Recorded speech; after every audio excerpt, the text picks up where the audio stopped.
Oakley dokley. Right, okay. Ready then? Yep. Right, so I'm gonna wire this. After yesterday I just rounded the end off. I've done it by eye. It's not perfect. I mean, if you want it perfect, it'll end up being this long. But so I have this little tool. I call it a tweaker. In California it's got another meaning. And I use it for turning up edges. When you're wiring an edge, like on say a car or whatever, you mess about and you get the line exactly where you want it with a fine pen or tape, and you get that line until it looks right. And there's a lot in it when you look at the different angles. If you look at the side of the car along it, if you're not careful, the wheel arch will do this, but from the side it looks right. That means you've got a shape issue, so you have to tweak the shape around. But when you get your line right, and then you just basically add your wiring allowance. For this particular wire I'm using, just like 532 4mm, you want about 7/16 of an inch on 18 gauge. 16 gauge you might want to go up to about half an inch. And the official thing is, what was it, 2.5 times the diameter plus a metal thickness for whatever wire you're using. And then after that, rather than turn the edge up on a bead roller, which you can easily wander off the line by a 32nd of an inch, makes a lot of difference. This will follow the edge. So like when I'm doing a car fender, I get it all dead right, and then I cut that line and I make a lovely smooth line, and then I start turning it up with this. It's got 4 ends to it. One end's 1/2 inch, one end's 7/16 depth. One's got a straighter edge and one's got a slightly curved edge. So you start turning your edge like this. Once you've got it going, now I'm going to have to try and get all the way around here, so I'm going to rab it while I'm doing it. Sometimes it works. You go a bit in front of where you want and then come back to it, and you bring that up until you get to about a 40-45 degree angle, and you push down on it at the same time as you pull it up. To the objects to try and get that a sharp fold, not too rounded.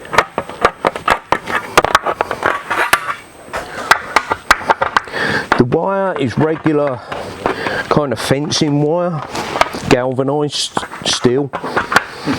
Some people like using stainless, but it makes it really difficult if you've got to alter anything. You know, if you've got to tweak it around a bit, it's too springy. I worked on a Daytona coupe that someone had actually got, a real one, that someone had actually done that on a few years ago, and they'd wired it with stainless. It wasn't fun. Again, you know, I just got a bit of cardboard on the table, and it just helps stop scraping up, you know, what you've spent 15 hours wheeling out to make it all nice and shiny and whatever. I swear there's some guys that do this work. I've seen some of their work and it's absolutely beautiful, and I swear blind they do it in bed, because it's the only way I could do it without getting scratches on it.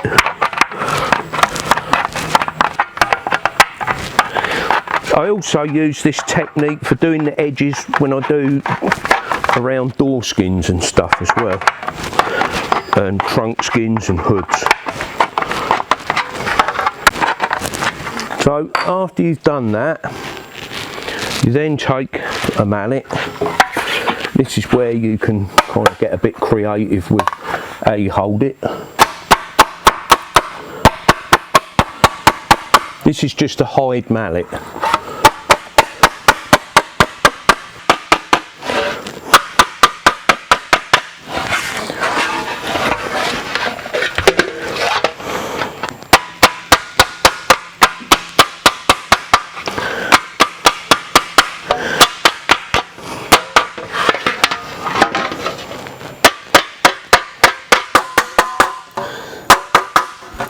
Now obviously I'm using, if you look at the ends of these heel dollies, they're usually a little rounded on the end there, so that fits in this corner.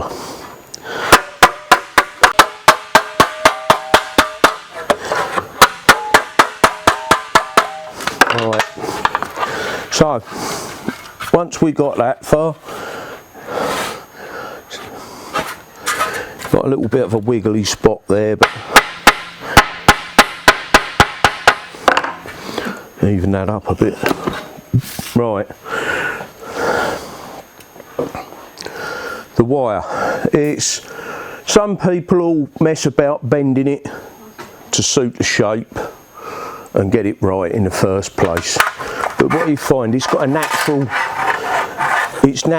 curve. These are just regular vice grips, piece of aluminium taped on the inside, one jaw, just to protect the aluminium on the outside. Clamped in place, and then you'll see that as you kind of unpeel this, it just kind of follows into where you're going.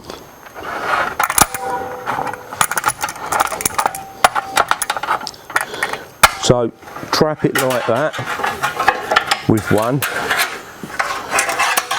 On like the front end of one of them Cobras, and you do right round the wheel arch, cross under the front and up round the other wheel arch, you've got a fair few feet of this kind of dangling around in front of you. That gets a bit harder work, but it's a better result than doing it in pieces. Right, so now using the hide mallet, and you get the dolly underneath it.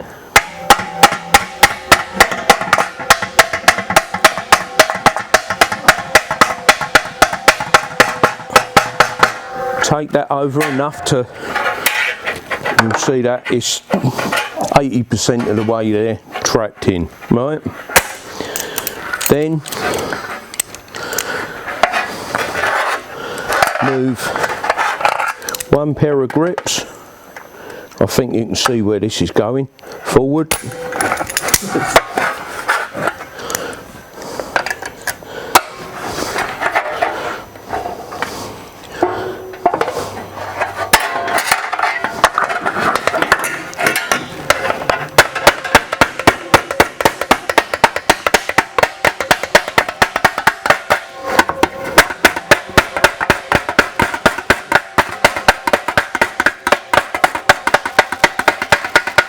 If you all want to go and have a lunch break for about 20 minutes, so I'm going to go all the way around there.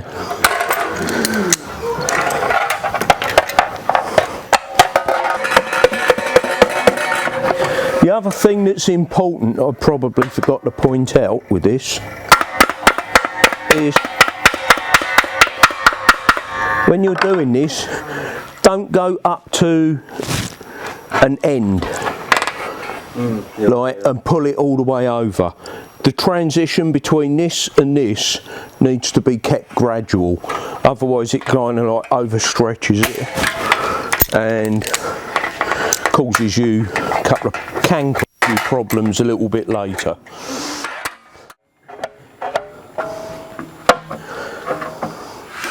And I mean, I will be honest with you, this makes your hands ache after a while. Especially when you're doing about 6 or 7 feet of it. The worst one I ever did years ago was an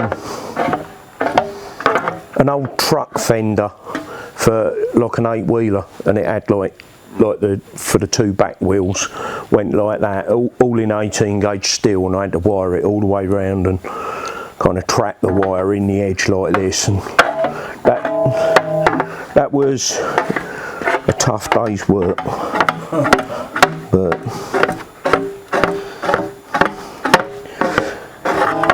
now with a bead roller you can get closing dies that will actually finish this last bit up, assuming you can fit them in there.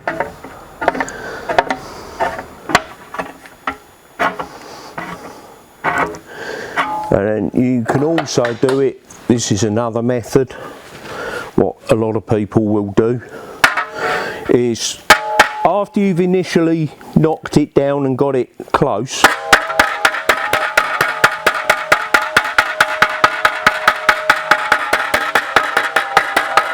like that, you can slide the hammer across the metal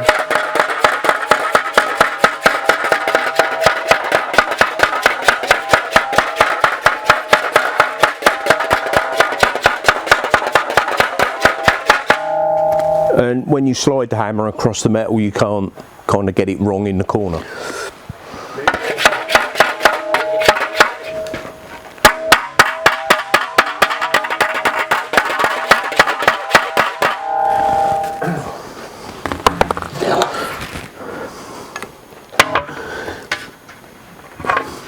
So sometimes it comes a little bit open on you, like it has done around here, because I rushed around it too much, didn't really look properly. Right, now when that happens, you can actually put the dolly on the inside, and then on the outer corner you move the metal up and spread it around it.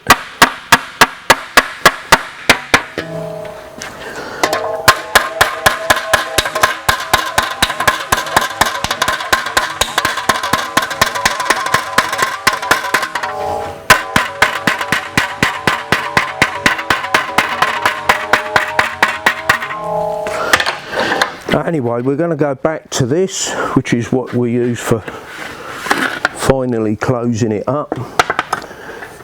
And again, work around it, fairly gradual, no, not too many big sharp takes at it.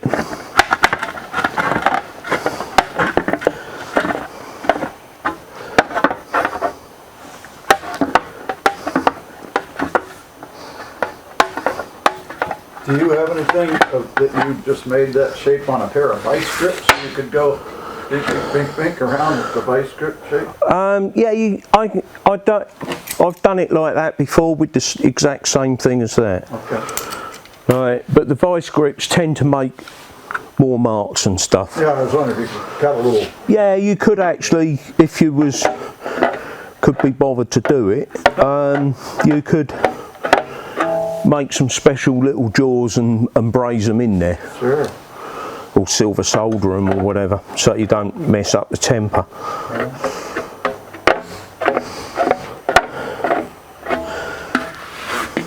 But I do like this because it's got the nylon backing, like on the outside. And after years of use, it's kind of taken the shape of that. It did start off as flat, like that. Yeah. End of your motorbike, or it could be, you know, front end of your Rolls Royce. Yeah. But no. Any difference working with steel compared to aluminum? No, it's pretty much the same thing, just a bit more elbow grease. No, it still just takes a little bit more kind of fiddling, you know. But yeah, it's exactly the same kind of thing. And there we have it. So have I got time left? Yeah, you've actually got 15 minutes if you want to. Oh right, 15 minutes, okay. So what can we do in 15 minutes?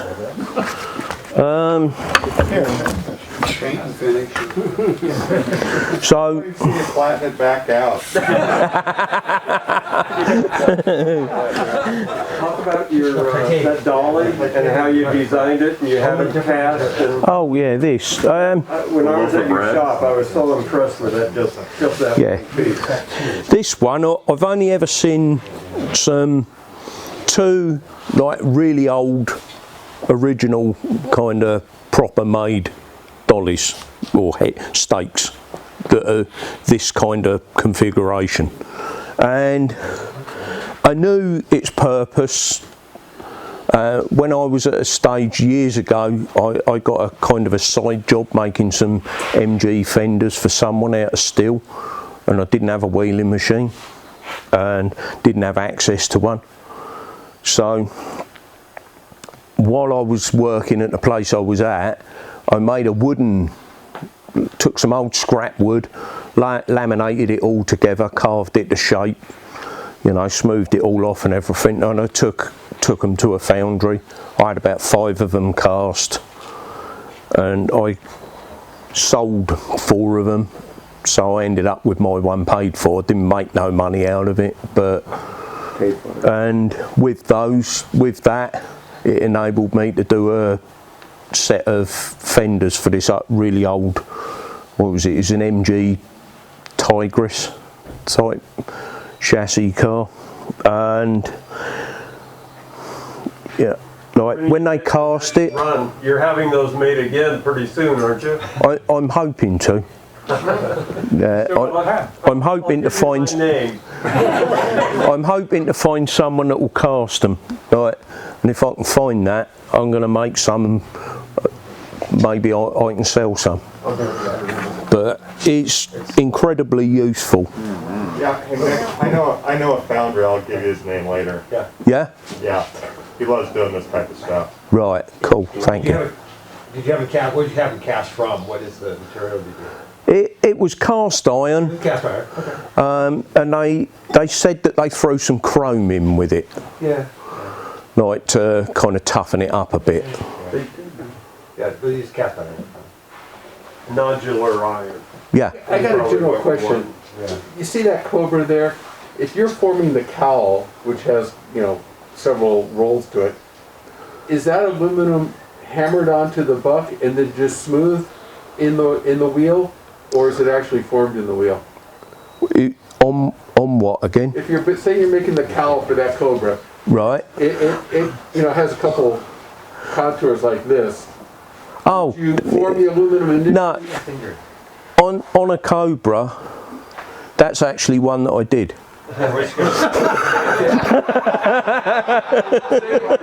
So you're making this section right across here. Yeah. Would you take that aluminum and hammer it against the wooden buck first to get the basic shape, or is it? No. The outer fender and the catwalk is one piece or 2 pieces welded together, and the weld comes just behind the corner of the door, and then the cowl itself actually is sort of inboard of that, and then there's another weld where the cowl goes on at about the point where that clip is. Sections that you made on that curvature, would it be initially hammer formed on the wood butt, or would you? No, it's done on the wheel. Okay, so there's no hammering on that. No, not on that. Not up until you do the jams. So when I did the jams on that, I formed the jams into the buck. But at that point, you know, it's a cowl and it's to the outer fender part of it, and then you hammer form all the jams in on the buck, and then you match it all in together and weld the pieces together. And you know, then after that it gets hammered out. Yeah, I didn't see that there yesterday. But yeah. Wow. Yeah, that's one I'd done, I don't know, probably 15, 16 years ago now. But yeah. That was when we had the employees reunion at the Cobra Experience. Right, yeah. We got that poster Ah, through. oh, okay. He's never given us that work for him any of those. But yeah, yeah. So yeah, it was a bit of a surprise to see that there. So any other questions, anyone? You do the welding on the buck? No. No. No, you match all the parts in. With these, you match the parts in, then you weld it, and it's like a series of sub-assemblies. And you get to a point, which is the exact point I've just got to with one at work, where I've got the 2 front fenders done, all the jams formed, everything, and then the 3 middle pieces, which is the cowl, the top of the nose and the lower nose, all matched in on the butt. But once, so I've got all those matched in and all the lines marked and everything. I'm just finished doing the side vents. Once the side vents are done, I then trim out the excess on those and I start welding the bits together. But at that point, it's never going to go back on that buck again. You know, because you can't physically manoeuvre it, not unless you could actually take half the nose off of the buck in order to be able to do it, and take out the front piece of the hood jamb. If you could make a buck where you could take out that front piece of the hood jamb, right, by about 3 or 4 inches, and the whole like edge of the nose section, if you made that removable on the buck, you might get it on and off of there. But right, it comes to a stage where that's it, you know, you've got to go for it and do it, stick it all together and make the best of it. So, I mean, I've always seen pictures like when they're like building Ferraris or whatever on those. So basically the buck is just something you use for assembly to make sure everything's matching up. You're not actually doing a lot of work on the buck? No, there's aspects of it, like with these on the buck, like these front corners, I'll crudely shrink a whole bunch of shape into it around that lower corner, and I'll beat out this half of this headlight section and start it off, and then I'll anneal that piece and clamp it to the butt, and then I'll finish up and form it around the butt. I mean, largely it's kind of almost like a so guide, like to kind of make sure that you've got everything right. It's yeah, almost that you're like, yeah, I mean, there's a few areas where you'll hammer form on the buck, and then like as far as the rest of it goes, it's like planking a boat. You know, you make sure that all the bits fit, and you use it for lining up the bits to mark in where the welds go and stuff like that. On the buck, there's I think there's only 3 or 4 places that you put the steel. Yeah. That's where you clamp it down. Well, like corking the trunk.